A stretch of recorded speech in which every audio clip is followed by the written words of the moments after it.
Recording is going, so you're all set. Okay, so welcome to today's training. Like Cheryl said, we're going to look at the restyled user experience and go over some basics of navigation. Kind of the theme today is going to be how you can make D365 work for you. It is a pretty flexible program as far as viewing, finding the things you need, that kind of stuff. So hopefully today you'll learn at least one new trick to make it easier for you to do your daily activities. Just kind of an overview of what we're going to do. We're going to look at the interface changes, talk about some common keyboard commands. I'll show you how to find a list of those, and then we'll also be demonstrating some of my favorites. We'll navigate through D365 list grids and forms. So everyone you may not know them by that name, but the grid at the beginning, when you start into something, choosing your form. We'll look at how to view totals, status, and related documents, how to personalize your D365 appearance, and using multiple screens. Everyone may not be aware that you can have multiple instances open. And that is, I want to say at least for me, Cheryl, and Kyle, 3 screens at one time is probably the minimum. As many as you can keep track of is as many as you can have open to do what you need to do. Intended audience is all of you that use D365. So if you got the invite to today's meeting, you're in the right spot. So we'll jump right in here with the navigational changes. I'm going to walk through some descriptions, and this will be the format for the entire presentation. I'll walk through a description, and then we'll do a demo. So you can see in a live environment, and the environment that I'm using is our UAT environment, so it has the new version. So it is what your environment will look like when you come in on Monday morning. So the first thing they've done is the overall appearance itself, you'll notice, looks a little rounder. I don't know how else to describe it. Everything has more rounded corners and is just a little more pleasing to the eye in being able to separate between headers, lines, things like that. First thing they've done is they've moved the warning message bar. We'll take a look at that. The next one is kind of the big hot button in all of the user groups and forums that I'm a part of. They've taken away our X from the top right-hand corner, and they've replaced it with a back arrow in the top left-hand corner. The location of switching between headers and lines has moved from the right side of the screen to the left. The filter pane has moved from the left to the right. Related information access has changed. That'll look a little different. And if you use the show list, that has moved also. So let's take a look here at what a current PR would look like. We can see here everything's very square. We have our warning message is here below the ribbon. Right here's our lovely little X that gets us out of wherever we are. Here's where we switch between header and lines, right next to the status of our document. Related information is over here on the right-hand side. Our filter pane is on the left, and our show list is also on the left. So this is current appearance. And we'll take a look here at the next slide. This next slide shows us what it will look like for you come Monday morning. You can see all the corners are a little more rounded. They've added some extra shading and everything to define the sections a little bit better. Here we can see our message bar, or our warning message has moved up above the ribbon. So it's at the top, out of the way, but still very visible. Our X is gone, and it has been replaced with this back arrow over here on the left. The show list has moved. It is up here in the ribbon header. Our toggling back and forth between lines and headers has moved away from our status. It's over here on the left. our filter pane. If you do not typically filter using a grid header, that has moved all the way over here. And related information, typically we go back one slide here. See, related information is right here, and that expands out. It has now moved to this little information button. Now, when you click that button, you get the same screen that you're used to seeing. But this is kind of the new experience. It takes a little bit to get used to. The biggest one is this back arrow. I expect quite a few calls, panicked moments when you hit this little button right here, but never fear. We can get you back where you need to be. So let's go ahead and take a look at a demo of what this looks like in the live environment. So here I am on all purchase requisitions in our 10.33 environment. We can see I've got my rounded corners. That's how I know where I'm at. Plus I change colors, and we'll look at that in a little bit as well. So I'm going to go here to my filter pane. Remember, it used to be over here. I'm going to click my filter pane, and I want to sort by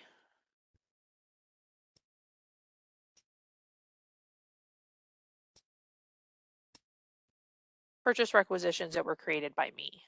So I'm going to add prepare here. So now I have a prepare to begin, and I want to change it to contains, and I'm going to add my last name.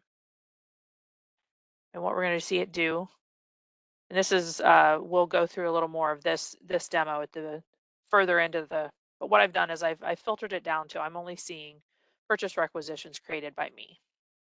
So I'm going to take a look at this one because it's going to show me a warning message because I have my little red X. So I open up my purchase requisition, and I don't have any warning messages yet, but if I perform a budget check, it's going to fail. And there's my warning message at the top above the ribbon. And if I want to see, let me look through my list. My filter pane has moved, warning message bar. If I want to switch between the header and lines on my PR, I'm used to them being here. They're just over here. Everything still functions the same, just the location's a little different.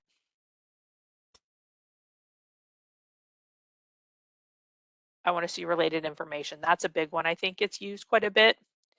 And we're used to seeing it just where it says related information vertically here. It's now this little information button. So if I toggle that on, now I have my related information pane. I can see process, review process, my lines, my purchase requisition line totals. And again, that will change based on which line I'm on, and any related documents. And because I can't pass a budget check, I do not have any RFQs or purchase orders or invoices related to this document. This document's sitting here in draft. And the big one, I want to get out, but my X is gone. So I have to remember to go back to this. And again, this shows us a keyboard shortcut that is not in the training. But if I just hit escape, that will also take me out of the current window that I'm in. But I'm going to hit my little back arrow because I'm still practicing that. I want to get comfortable with it.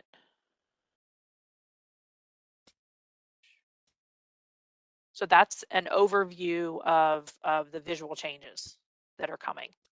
And those will go into effect Monday. The new version will go in over the weekend. So when you come in on Monday morning, your screens will have those new features, or not even new features, just moved. Same thing you've always done, just accessing it from a different location. And then just a real quick, everyone kind of, if you don't like blue, which is the default color for D365, and you come in every morning and your screen is blue, that can put you in a bad mood right off the bat. So we're going to look at how you can change that to a different color, just to, again, make your D365 experience a little more personalized and comfortable for you to use. So it's pretty simple, and we'll walk through this in a demo. But here are all the colors that you can choose, and we'll take it what these two different size options, what those do for us as well. So let's go here to our demo,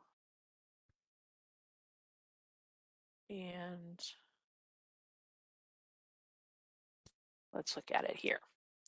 So this is my um, menu screen for D365. I've got this as in my UAT environment. So I keep track of different environments using color because I'm in multiple environments. The majority of you are only ever in one environment, that's production. So you can personalize it the way you want to. I have a tendency to leave that production environment blue as the default. Lets me know I'm in production, so I have to pay a little more attention to what I'm doing. But in my test environments, I can make them any color that I want. And I do that simply by clicking this little settings, this little gear here, and go to user options. Pops me right in here to my available colors. I can choose any color that I like, and I can see a little preview here of what that looks like when I change the colors. So there's the blue, there's kind of a magenta, purple. If we switch here to black and white, um, it actually goes to a real dark purple. But the kind of overall, you can see the overall feel of it changes as well. And let's pick something different here so we can see what it looks like. I like the smaller grid. Um, it allows me to see more detail on the screen at a time. So we'll click on this real quick, click save, my lovely little black arrow, and that's what this looks like. This is kind of my typical screen. But if you want to see it bigger, I can go to user options. I can choose, and we can see everything just got a little bit bigger. I'll go ahead and change my color one more time, give you a little more preview. Save and go back. And now you can see I have fewer options on my screen at a time. I still have my drag bars over here so I can get to everything that I need to get to, but everything's just a little bit bigger. And again, that's just one more personalization to make D365 work for your daily uses. I'm going to go back to my small grid and my green color because it's what makes me happy when I'm in UAT. And we're going to switch back here. So that was just a little overview of how you can change your overall look of D365. Like I said, make it work for you. And now we're going to take a look at keyboard shortcuts. So there are some people who are mouse users, and there are some people who are keyboard people. And if you worked in any kind of a DOS-based system, you are familiar with keyboard commands. Those programs were typically not mouse friendly. It was before depending on how old you are, that goes way back before the invention of the mouse. And most of those commands are still applicable and usable in D365. If you do a lot of data entry, you want to keep your hands on your keyboard, and there are ways to navigate without picking your hand up to go to the mouse. And to be able to see those within D365, most of them are fairly universal when it comes to keyboard commands across Windows type programs. But if you want to see what the list is, you can, and this is on any screen in D365, you can right click, view shortcuts, and this little window will pop up for you. So right here's the one I just talked about. If we want to close the page, we can hit escape. If I'm on a purchase order grid and I want to create a new purchase order, I can go up and hit plus new in the ribbon, or I can just hit Alt N. But this is to get to this shortcut list within D365. It's a simple right click anywhere on the screen and view shortcuts. This is an external reference. If you want to see not just the most used or the popular shortcut keys from the keyboard, you can go to, and this will be, excuse me, available in the slide deck, which you'll all get after the training, in addition to access to the video. You can click on here. You can see that it is updated somewhat frequently. The article was last updated on March 9th of this year. It says it takes 11 minutes to read. I would imagine that minutes to read will just continue to grow as Microsoft makes the program, adds more features to the program and makes it more usable. There is a new keyboard shortcut with 10.33 coming next week, and it is the ability to access the drop-down list using your keyboard. I've done some playing and practicing with this, and what I have found that if you are, I show the screenshots here with vendor account. It is actually more user-friendly if you're doing something that's a shorter list. Say you're issuing or creating a purchase requisition and need to choose your reason code. That's a much shorter list to arrow through, unless you're working with the first 20 or so vendor accounts. You're not going to want to arrow down through thousands of vendors to find the one that you want. But it is a pretty handy, and we'll look at how it works. And then I also want to take a minute here to touch on a few of my favorites and ones that I use on a daily basis navigating around D365. Anytime you're in a date field and you need today's date, if you type T and tab out of that field, you will get today's date. If you want to, that comes really handy in January when you're used to typing 22 and all of a sudden now it's 23. If you just type T, you'll get today's date and you don't have to remember what year it is.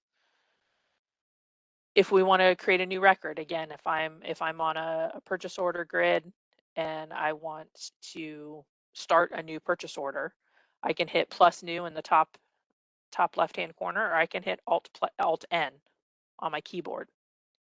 If I'm in a purchase order and I'm adding lines, I'm ready to add my next line, the down arrow will give me a new line instead of using my mouse to click add line.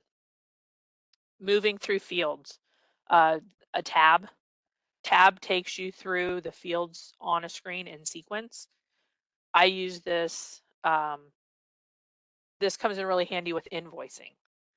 You're in the invoice header there, and there are certain fields you have to enter.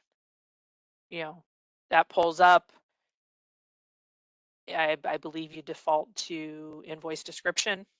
You type in there, hit tab, it takes you to invoice number, hit tab. It will take you through all of those fields, and you never have to take your hands off the keyboard. If you miss a field and you need to go back, Shift Tab will take you back in the same order, one field at a time.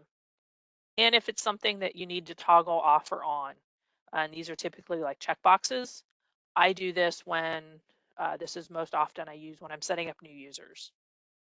I have to add your phone number and email address and mark it as primary. So I'm copying and pasting. Again, those can also be done through the keyboard. Control C copies, Control V pastes. I tab over to, and there's a checkbox for primary. I hit my space bar and my primary is checked. So let's go ahead and do a demo of what some of these look like in D365.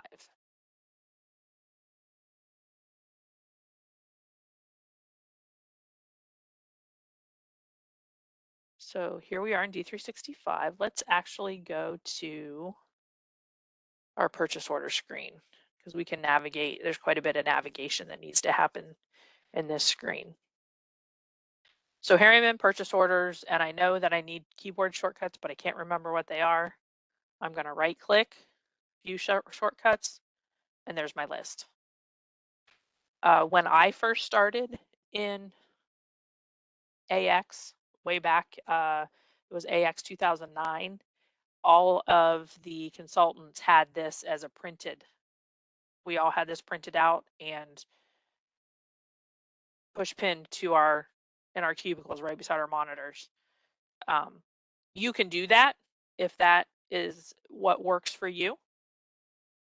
You can snip this and print it, or like I said, if you just need it as a reminder every now and then, it's real easy to get to. It is simple. I can do it anywhere. View shortcuts. When I right click, view shortcuts is always in my list of options. Now let's take a look. So if I'm here, we'll try to combine some things here. I want to do a new purchase order. So I could go up here and hit plus new, but I'm going to hit Alt N. And it's working on a purchase order for me here. Now, if I want to stick with my keyboard, and this, again, this is not a terribly good example vendor account on when you can use this function because the list is so long, but I can hit enter. You can see I'll move my mouse up here so you can tell I'm using my keyboard. Use my down arrows to find a vendor. Enter again. That one stopped for all. Let's try another one because it's not going to let us get very far. So I tabbed through it. I want to go back. I hit Shift Tab, enter. Let's try that one. Hit enter again. And now I have the Ohio Association of Counties. So I tab through here. I can hit enter to see what I have for contacts. I do not have any contacts associated with this. So if I hit enter again, that closes that screen or that box. I'm just tabbing through. So I get down here, PO description. So we'll forward 25, 23 demo. I can tab if I'm using a project. I can choose it here. And I'm going to tab down here to my requester. Put Cheryl in as my requester.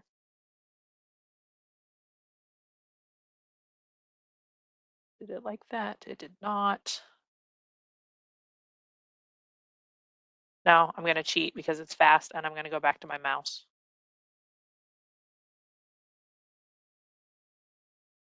And let's see.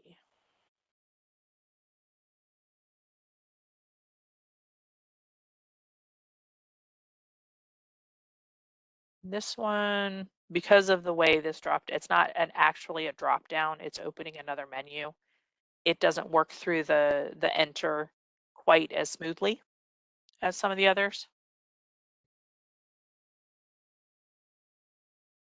But then I can go ahead and get my PO.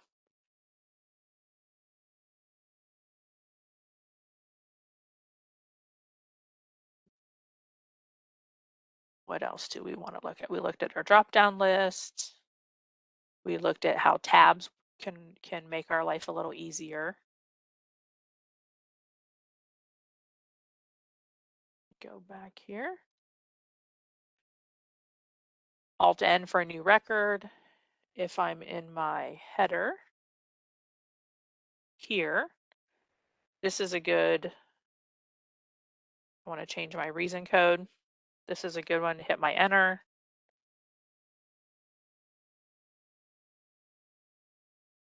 And go down here through my, hit enter again. I go to my lines. With a PO, it automatically starts with a line. But if I'm on this line and I want to do another line, if I just hit my down arrow, I get another line. And then it's going to get mad because I don't have enough detail in there. Looking for, don't have a good option for, oh, here's a good one. So if I wanted to do here,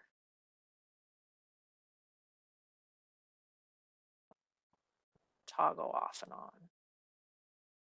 Direct delivery. This is not a field that we use, but just to give you an idea, again, not using my mouse, I can toggle this. Well, let me do, there we go.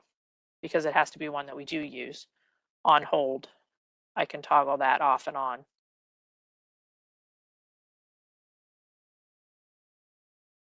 Just using my space bar.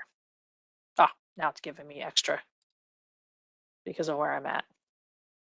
So that's just a little demonstration of keyboard shortcuts. Uh, again, there are some really, really useful ones if you do a lot of attachments. There was, I just saw one in here earlier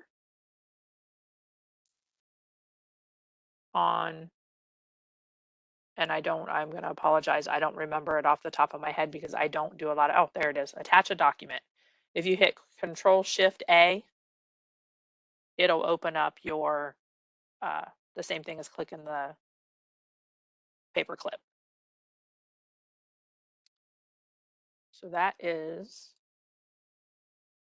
a little demonstration on how you can use keyboard shortcuts to make your navigation about D365 a little easier. And again, it's all dependent on how you work best.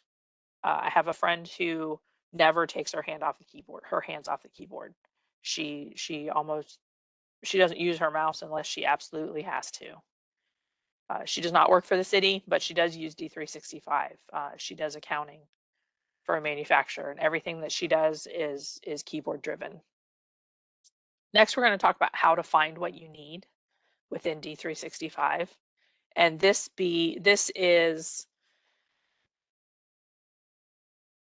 you get used to where the things that you use every day are, but every once in a while you have to find something different.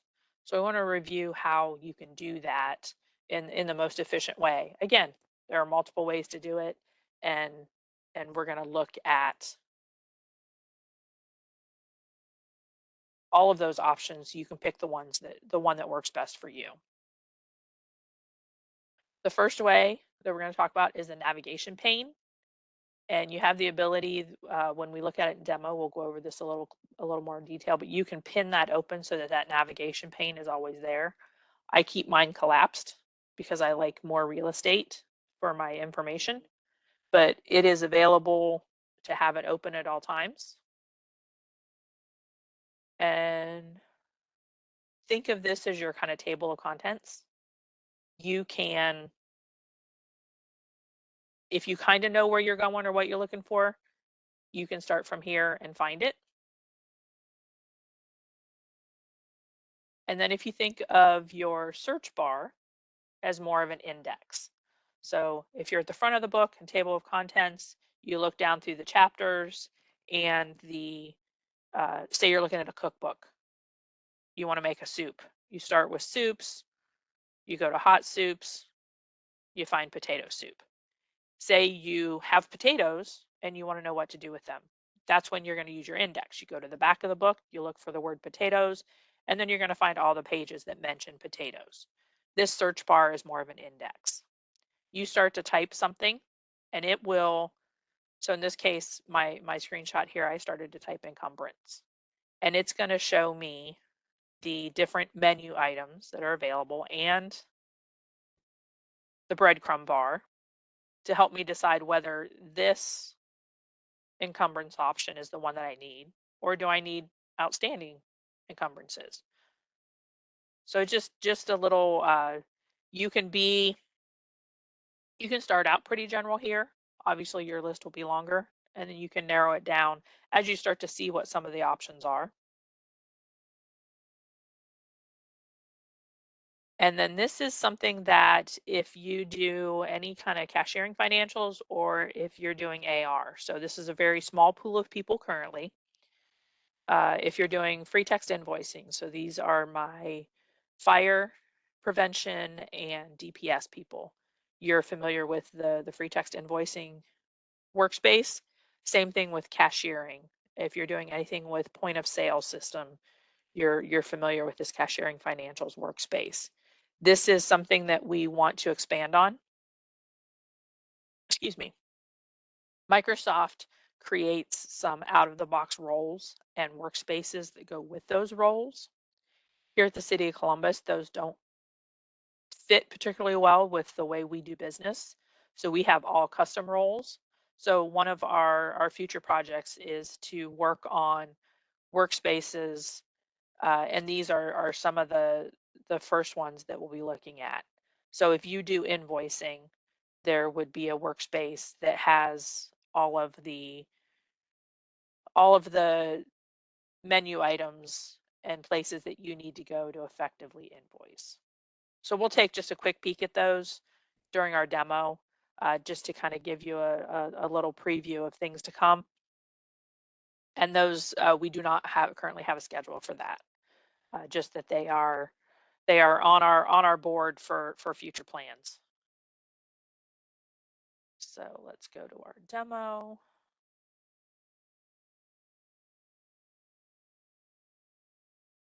And let's start here. So this is our main page, and you can see what you see on my screen. Most of you probably do not have this many workspaces, but that's what all of these little boxes are.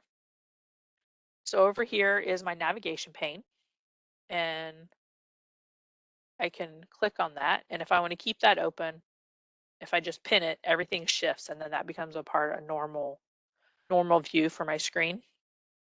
I'm going to minimize that for right now.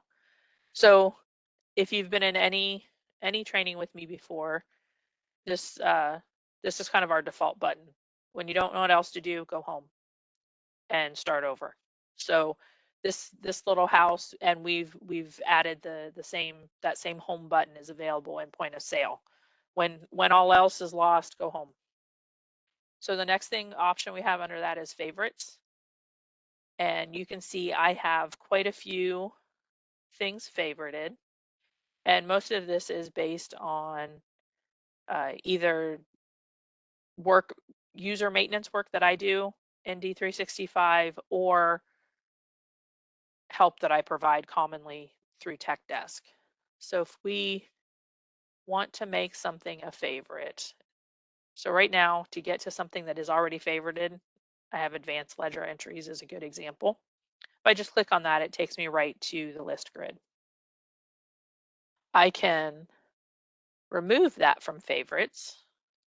I'm going to go back home, and I want to get back to advanced ledger entries. Now there's a couple different ways I can do that. I can go to recent, and this is going to show, I think it's like 10. Yep. Your 10 most recent menus that you've been, or yeah, menu items that you've been to. So I was just there, so I can get to it that way. Um, I don't I don't really use workspaces right now. I can go to modules, and I know that advanced ledger entries is ledger, so I can scroll down through here and there's general ledger. That seems promising.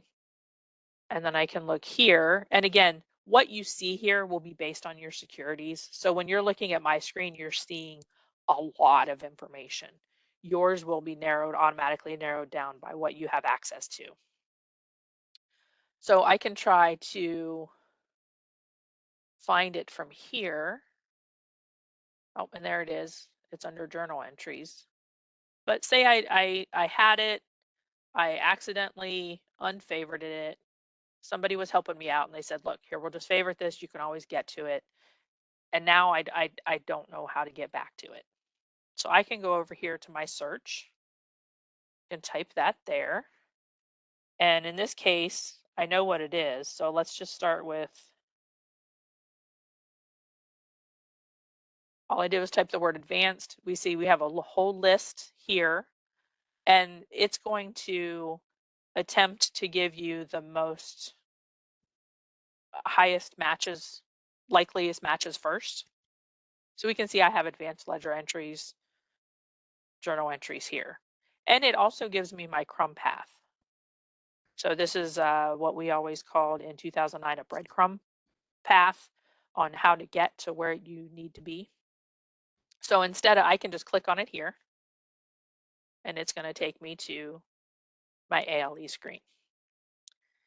If I want to add this back to my favorites, right here's my crumb path, right? I go to journal entries, down here to ledger entries, and when I'm on here, before I click on it, we can see that I have a star over here. If I click that star, it becomes solid, and that's now a favorite. So I favorited it. When I go up here to favorites, there's my advanced ledger entries. If there's something here that I don't want on my favorites any longer, I used to use this. Now I don't have responsibility for this anymore, and I just want it gone. I don't want it cluttering up my screen. I can click that, and I can unfill the star, if you will, and it goes away. And then the last thing I want to show you is a little preview of a workspace. We will take a look at free text invoicing. So the idea behind a workspace is that you have tiles, kind of a mini list grid, and links to get to things that you want to get to frequently. In this case, we can see all of our free text invoices. This will take us directly to the list grid in a pre-filtered format. Now, because of my permissions, this is going to actually show all free text invoices. And to exit that, I do my back arrow. Here in the center is showing me, here's all free text invoices from the list grid on the screen.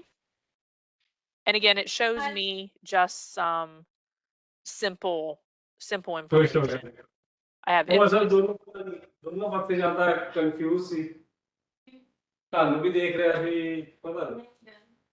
So I have customer account, name, invoice date, and I can go into more detail, actually click into any of these from this screen and look at the detail. So this is just, and then over here are my links. So if one of the things is free text invoicing that I want to see frequently is all customers. It's just a link that takes me to my all customer screen. And once here, it functions just the same way as if I had gone to it from a favorite or from modules. So that is just a little quick preview of things to come on the workspaces front. But I think we have kind of covered pretty well on how to get what you need. I guess there is one thing that I forgot. If I know that I want something in accounts payable, I don't really know if I have this open, I can hit Control F, just like you would in Excel or any other Microsoft project, and I get a search bar here. So I want to see all vendors.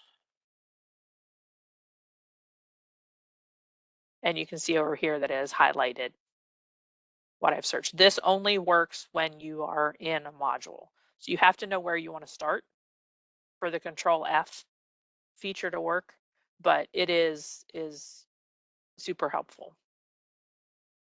If I know what module I need to be in, but I don't know if it's if we collapse all this, so I don't know if it's under purchase orders or if it's under payments, or is it a periodic task? Is it an inquiry? If I don't know where to go for that, I can just go here to accounts payable hit Control F, and search. And again, this will, if I just type, let me show you. Accounts payable, expand all, so we can see all of our menu items, and it shows me menu items that have what I'm typing.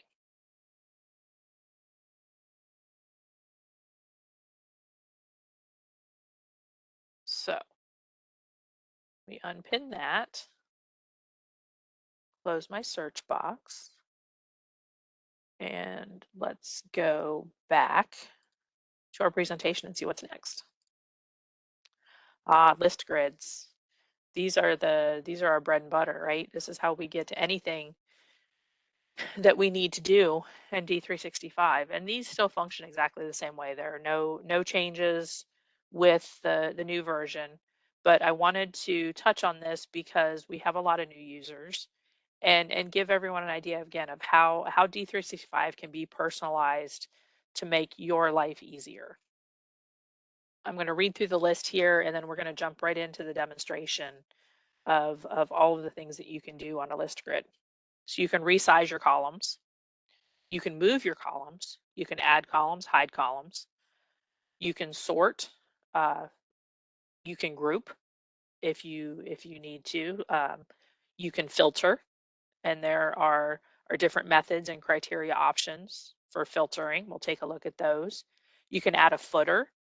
Once you've added a footer, you can then calculate a count or totals depending on what's on your list grid.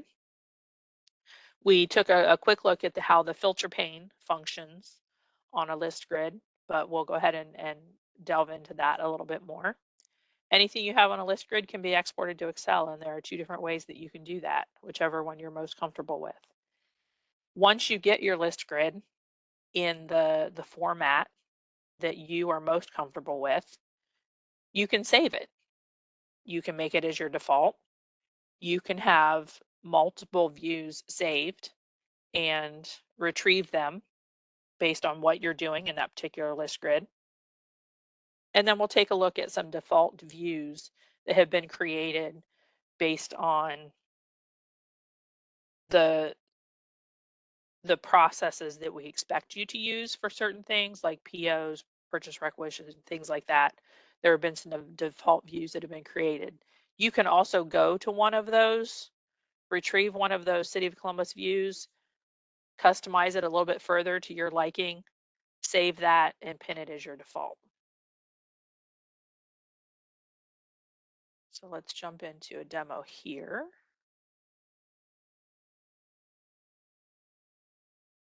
And we're going to, for looking at a list grid, we're going to look at vendors.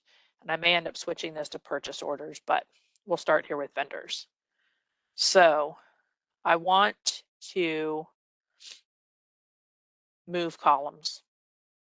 And to move a column, so if you see, if I hover over the column here, I get these four little squares, and then I get my multi-directional arrow. I can take this and I can move it to wherever I want. I can make my columns bigger, can make columns smaller. And all of this is very much the same functionality as every other Microsoft product.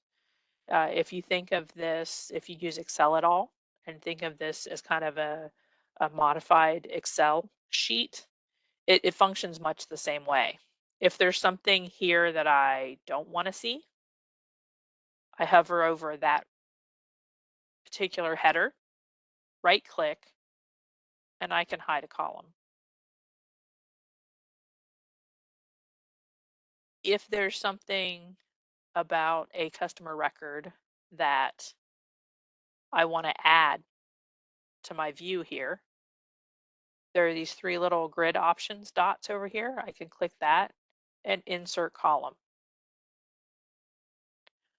It's going to process it here, and it's going to pull up all of the options that I have to add to my grid. So I can choose account type, whether they're 1099 boxes checked. If I'm not sure And this pulls from multiple tables behind the scenes. So it's not necessarily, it's somewhat in alphabetical order, but it's in alphabetical order by table.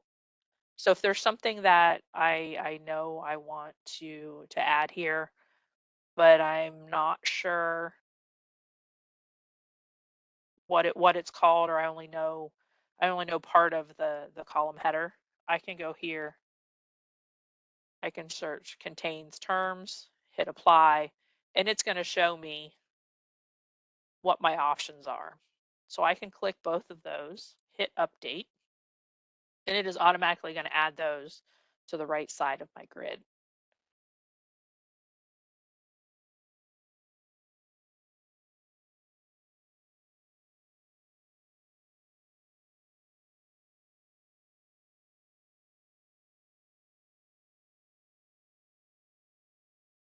Taking a minute today. Again, this is a little bit slower because it is a test environment, so it doesn't have quite the same processing power as our production environment.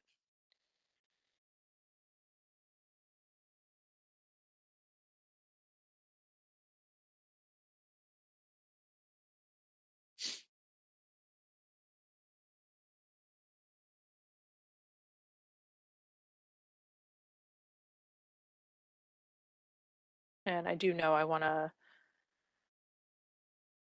we'll do a little bit more filtering before we look at calculating our number of rows given the number of vendors that we have. But here we can see we've added delivery terms and terms of payment to our grid, and I can then move that wherever I need it to. So once I get this formatted the way that I like, I can go over here, click my drop down, and you can see here there are a couple of different. Standard view is what Microsoft believes is important, and those are the standard views that they create. So I can say I want to save this, so I'm going to say save as. It's going to give me up here, and I'm going to say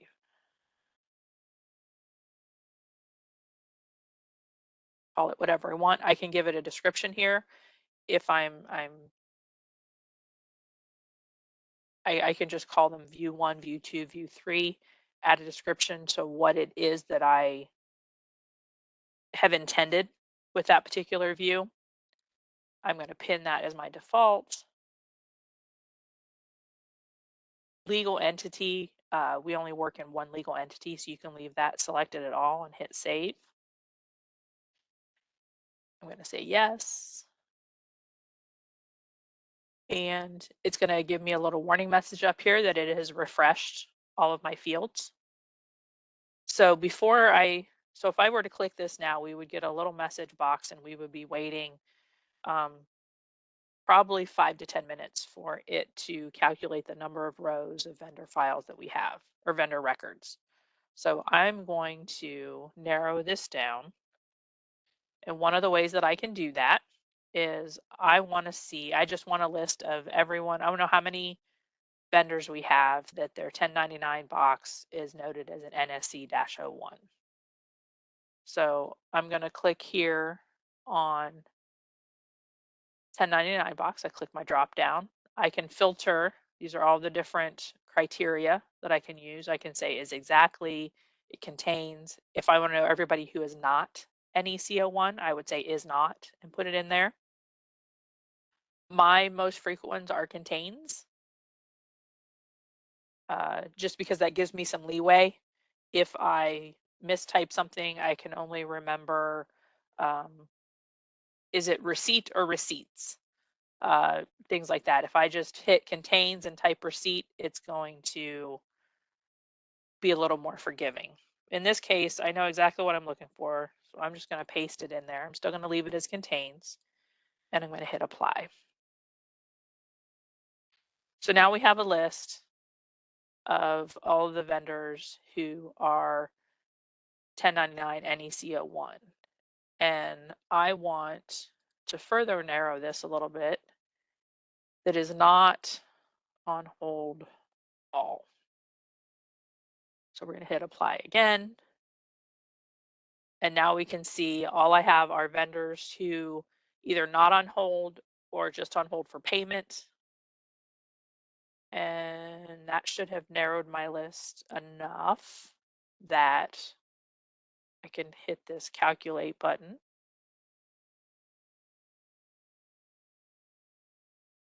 See, it's just raining information on us.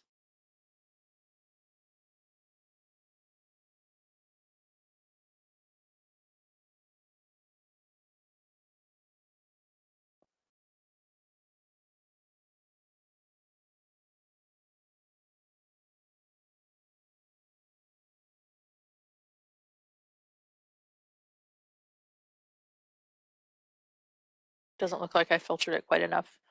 So I can stop this. We'll give it here just another minute and see what it does for us.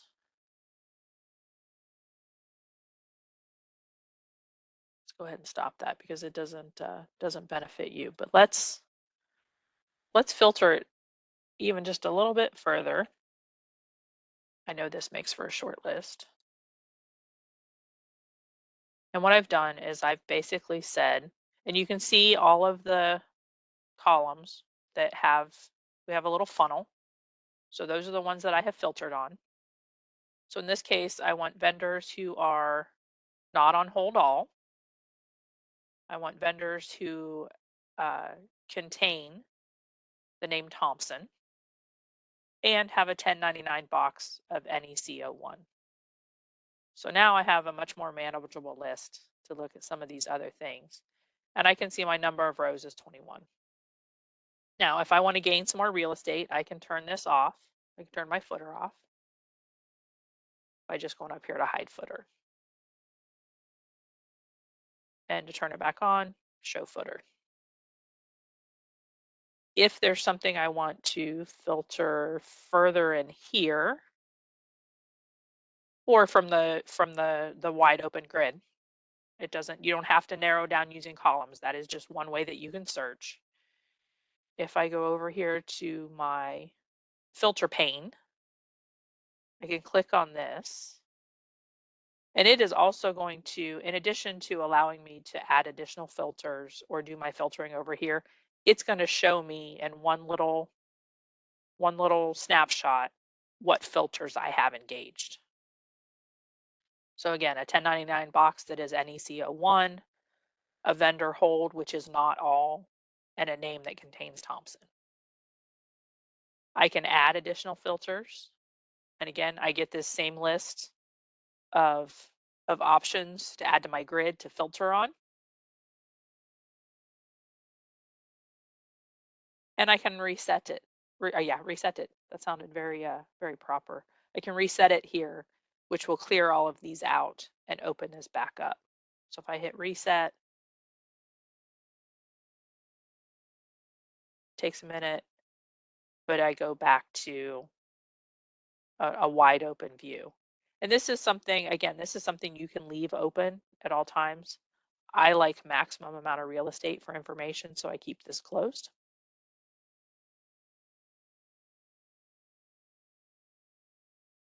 One other thing on the views, so I think that, oh, exporting to Excel. Let's go ahead and narrow this down again. We're going to hit apply to give us a shorter list. So now we can see now if we hit calculate, we have 418 vendors that contain the name Thompson, but several of them are on hold all, don't have a 1099 box. So let's narrow that down. And we can see that our count here is changing based on our selections and our filtering. Let's add this one again, hit apply, and we should be back to, I believe we were at 21. We have 21 rows. Now, if I want to export this to Excel for whatever reason, for a variety of reasons, I can go here to my header, any place on my header, hit right click and export all rows. I'm going to download. And now I have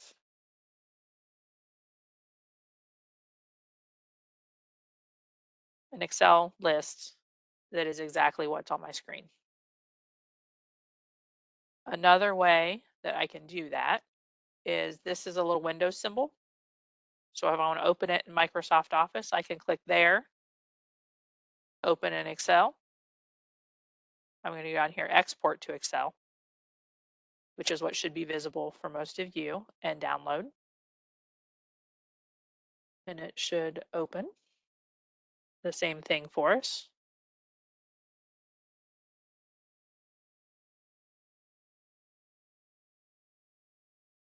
There we have it. And then something that is, I don't have much variety there.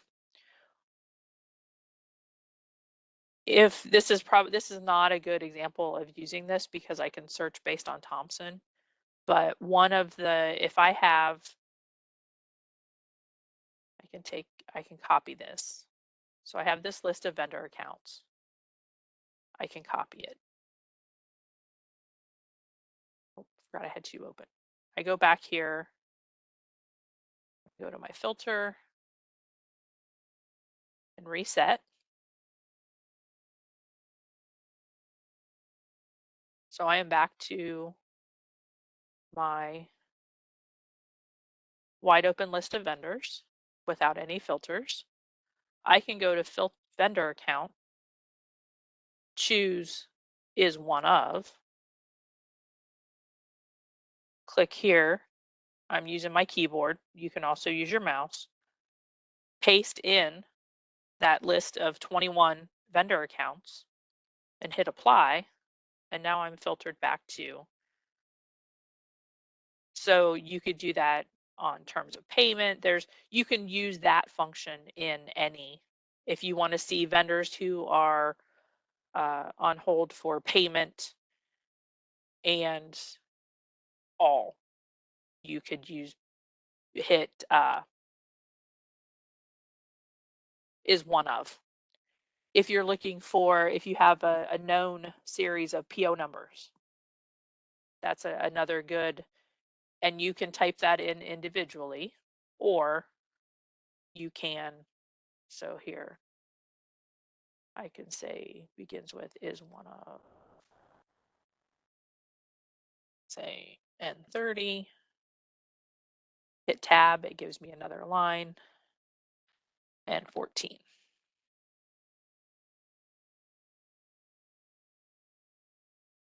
And I've even further shortened my list, and my count has updated. So that is a little bit of a demo on list grids. I think let me look through my list on and make sure I have shown you everything that I wanted to show you. Oh, retrieving a saved view. Let's do that real quick. I kind of showed it, but didn't particularly address it. And all purchase orders is a really good one for this. I have a COC standard and plus. So I have added some things that are not part of the City of Columbus standard view, but I can choose it here. So I want to see what City of Columbus standard is. COC standard view, select it, decide that I really kind of like that one. So I want to make it my default. So I'm going to click this drop down again.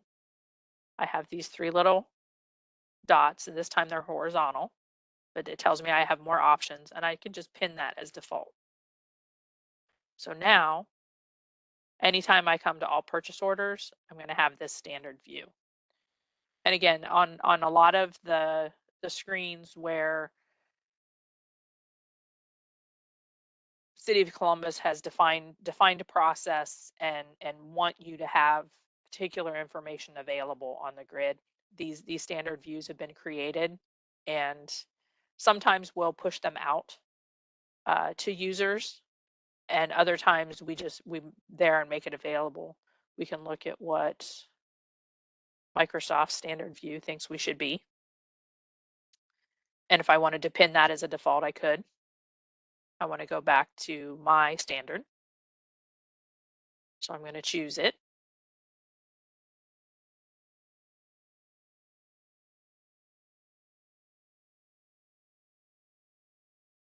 Apparently I have a lot of extras.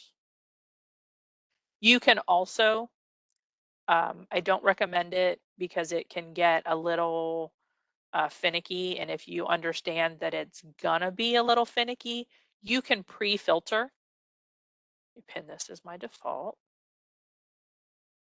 You can pre-filter this. So if I want is not finalized. So I'm not interested in seeing finalized PO. They're finalized. They're done. I can hit that as apply. It will weed all of those out. And again, it'll take a while because we have so many. And then I could make this another view, save as PO.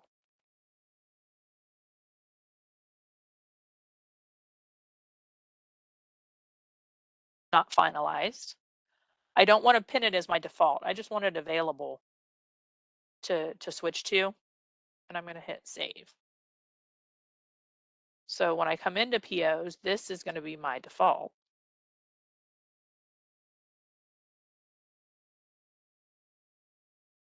And POs are hard ones to play with because it is such a big list grid, but it's also probably one that everyone is most familiar with and used to seeing.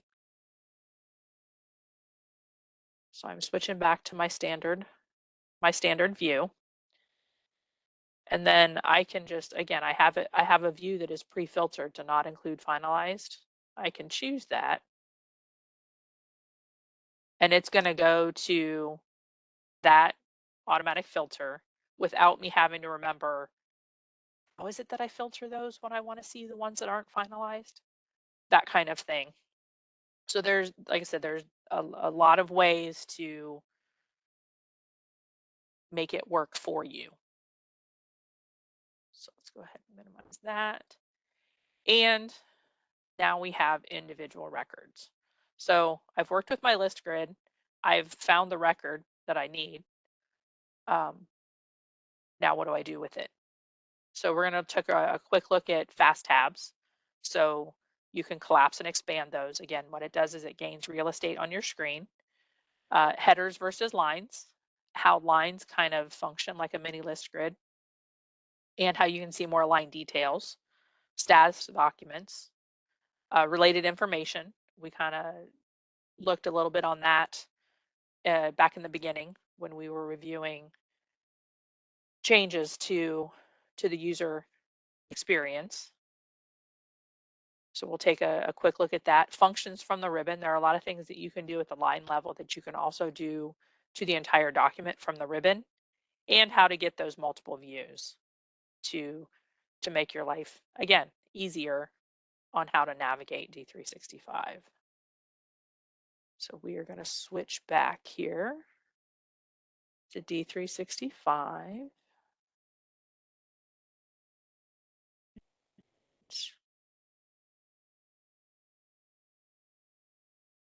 Start a new session here. And we're going to take a look at purchase requisitions as we move through some of these options.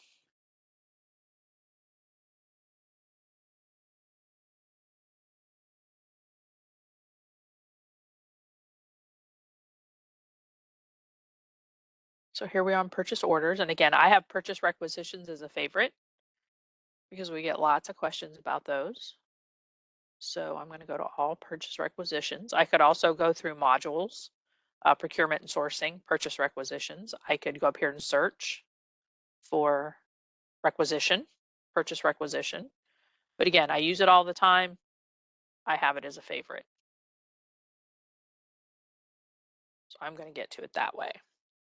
So here are all my purchase requisitions. Now I have created a query in the past that causes a conflict. So it gives me this little warning message up here.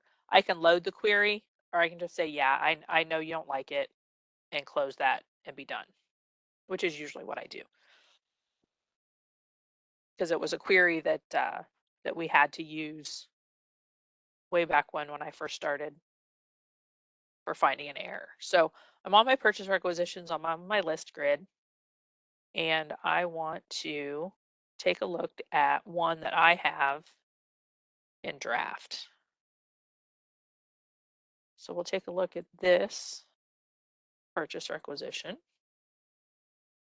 Again, I have my related information is open.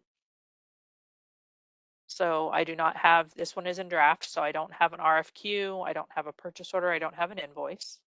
If I did, I would be able to see them there. If I want to know if I had this submitted into workflow, I would be able to see the status of that. This would say in review. It would tell me uh, what step it's on of that purchase or that workflow. I could see who the reviewer was.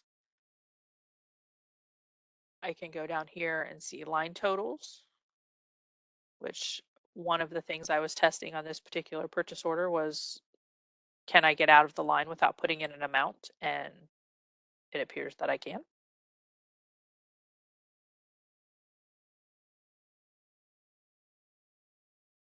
Let's find one that has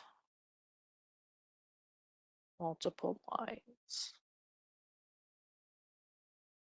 Now let's take a look at this one. It may not have multiple lines, but it's completed.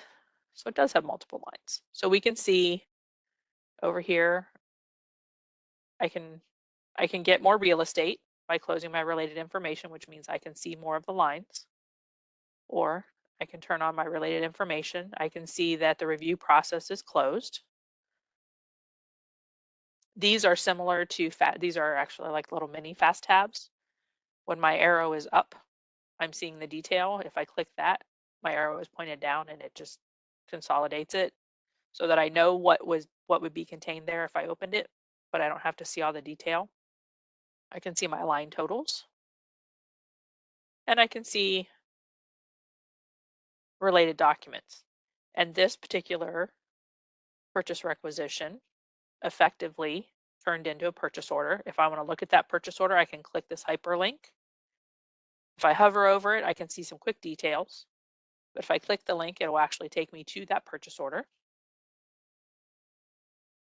Sticking here on my purchase requisition, I can switch to the header. And these are fast tabs. And we'll take a look at them also in vendors.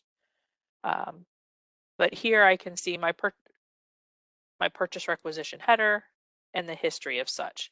And if I don't want to see that detail, I can collapse those. And this is also a fairly frequent tech desk ticket where one of these accidentally has been collapsed, not necessarily in purchase requisitions, but in lots of documents. Most documents contain these fast tabs, and something you're used to seeing is gone. It's just disappeared. Always take a look over here to the right and see if there's an arrow that you can expand to get your information back. If we're looking at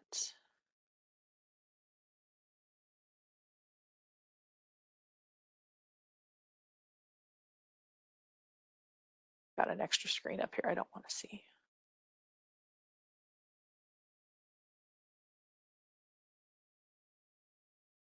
Over here on purchase orders, we can take a look.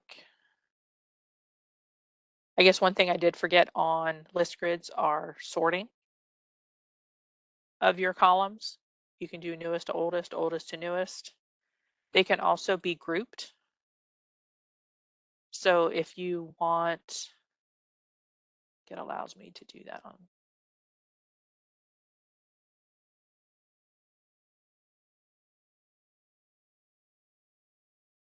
So there are, again, lots of filtering options. So I've sorted to get my more recent ones on top. Here's a purchase order. I can click into the detail.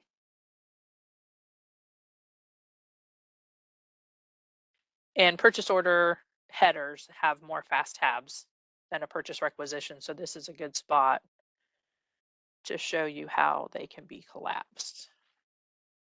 So information that you're used to seeing may not appear readily available, but a quick little click can show you where it is. We click over here to lines. So here we have just a brief header of information about the entire PO. Here we have purchase order lines. In this case, there's only one, but we can see most of the pertinent information about that purchase order line. This is typically the type of things that will print on the purchase order form.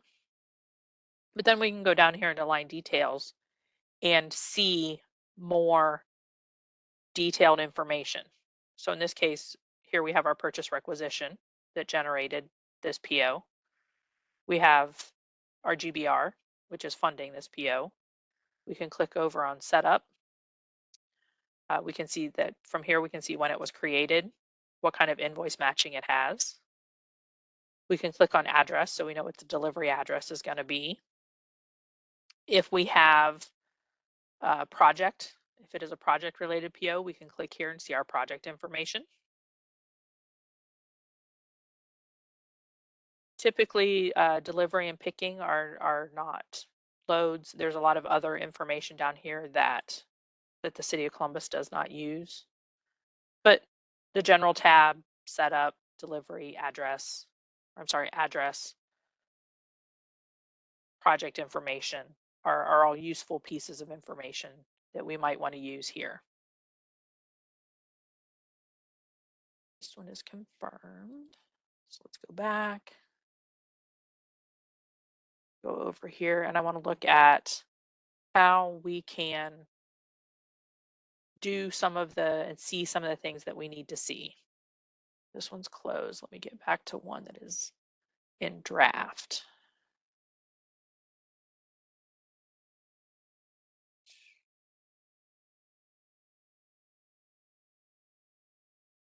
So I'm in this purchase requisition, and as we're all aware, we need to pass a budget check before we can pass this on to workflow. And I can do that for each individual line by clicking on financials, perform budget checking. And I can do that for each individual line. But if I want to do the entire purchase requisition all at once, I go up here to financials in the ribbon and perform budget checking. And I can see that it has failed again because I do not have adequate information on where I want these charges to be.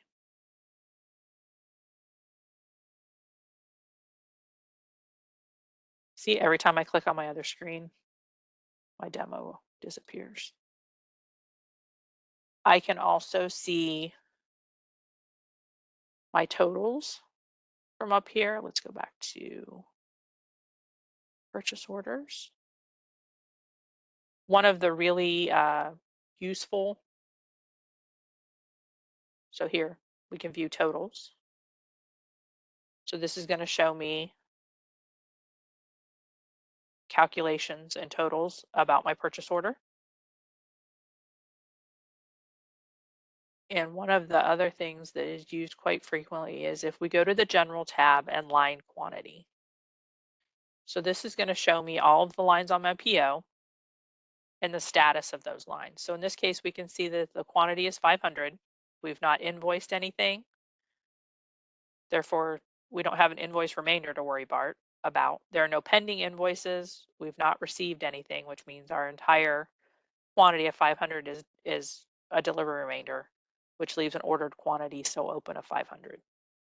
This is a very, very useful screen to be able to see your lines. And if you've had an invoice stopped in workflow for over delivery, you've gotten a screenshot of this from me where your pending invoice quantity is larger than your delivery remainder.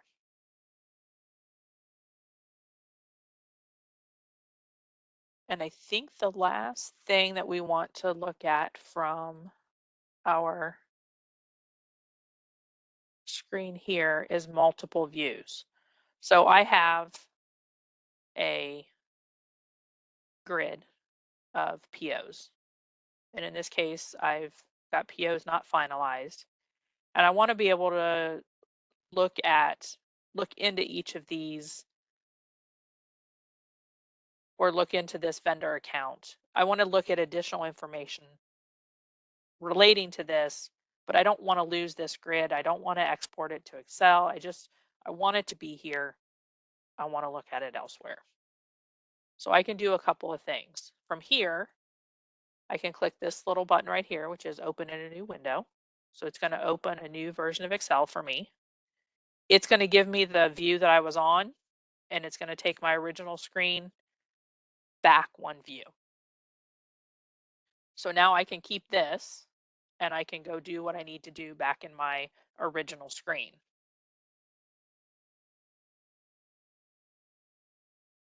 But the other, and this is what I expect to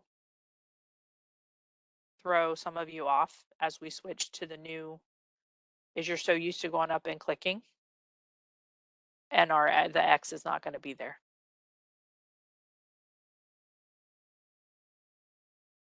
So if I go back here, see that one's ended.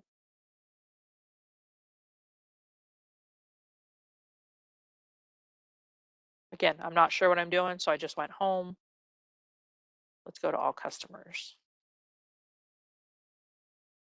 So I have my customers here. Again, if I click this button here, all customers is going to open a new window, and this will revert back to my main menu. Or if I want another screen and I want to be able to go back and forth, if I'm up here on my tab, and this works in Chrome and Explorer, I can right click and duplicate. So I click duplicate tab, and now all of a sudden I have UAT opening again with a customer screen. So now I have customers over here, and I can narrow this down, search for something, go forward. Multiple screens are your friends. Jody, I was just about to say, I hope if mentioned duplicate if you hadn't mentioned it yet. It's a little Yes. dirty, right? But it's the easiest way to get D365 in two tabs. And the only thing I'd say with duplicate is if you have any filters on the like, let's say you're in all purchase orders and you have a filter on and you duplicate that into another tab, you'll lose your filters. It'll just go back to all purchase orders. But that is the Correct. quickest way to get a second tab up by far. Yeah, I often forget about the little windows option, but I wanted to make sure that I mentioned it because again, I feel like um, it's going to happen. Um, it's going to be I don't want to say a common error, but it's going to happen um, to several of you. And my hope was that by covering it here, uh, you'll be prepared and not panic because that's where the X is used to. You do what you need to do and you scroll up there and you click. Uh, and if you do that now, you're going to get this new window open. But if you want an extra screen to work with, again, I'm with Kyle. I highly recommend this duplicate tab. And I verified, I'm a Chrome person, but I verified it works exactly the same whether you're in Chrome or Edge. So, and that was we can combine those two demos on how to get to get duplicate tabs open, or multiple windows, and you can see, let me scroll back over here real quick. Every single one of these tabs I have open is D365. I on some of the early ones where I started out and went to purchase orders before we got on the call to speed some of the demos up a little bit.